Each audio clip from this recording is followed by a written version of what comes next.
we support each other, and any kind of political conflict that occurs on Earth, occasionally we would talk about these things, but it was almost like we were talking about two other countries. It was like me and my Russian colleague, instead of talking about the United States and Russia, we were talking about like Germany and China, almost kind of in an abstract way, because what was most important to us was our relationships. Russian guys, in my experience, they're great friends of mine, and it's a different culture. And, there's some things that are different than our culture.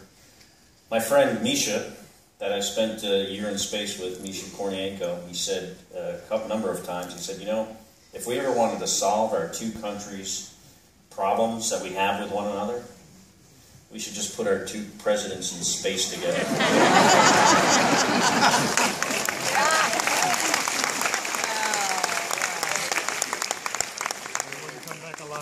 Okay, I gotta ask something.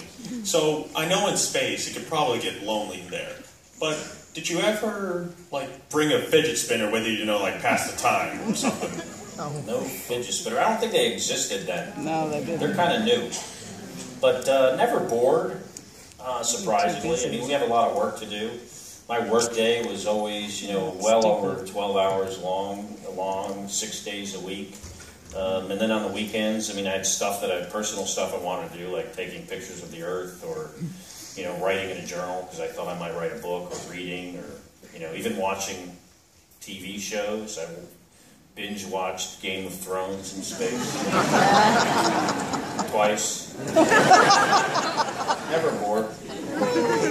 Got one here. Hi. I'm a junior in high school currently, and my dream is to be an astronaut one day. I'm not really sure what I want to major in or what path I want to pursue, so what would your advice be? So if you're talking about being an astronaut for NASA, and I think, maybe when you get older there'll be other opportunities, but NASA has certain minimum qualifications with regards to your education, and it's STEM stuff. It's, be a scientist, an engineer, math, doctors, there's pilots. The pilots also have a STEM background. Eventually when I got my stuff together, I became an electrical engineering major, but pick the thing you like. Don't pick the thing, don't become a pilot if you're not interested in being a pilot. Don't do that because I'm up here talking to you.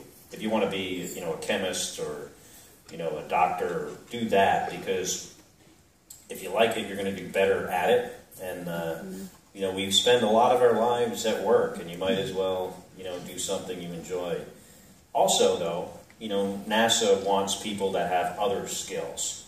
I've been on the selection board before, picking astronauts, and, you could be the greatest physicist in the world. You could be Albert Einstein. But if you were Albert Einstein, and Albert Einstein didn't have other skills and demonstrated that he could work with his hands and was a good, team player, was good with dealing with stressful environments, things that are challenging, he would never get selected. So choose something you like, and then have hobbies that show that you can do other things. One of my favorite people were always the person that came in with a very solid engineering or math or science background, but also was a journeyman plumber, because their father had a plumbing business, or their family had a plumbing business, or worked on cars. Because on the space station we have to do everything. You're not only the astronaut, you're the scientist, you might be the pilot, you're the engineer, you're the plumber, you're the IT person, you're the electrician, you're the doctor, you're the dentist. I've replaced people's teeth in space before, and they want you to demonstrate that you're well-rounded.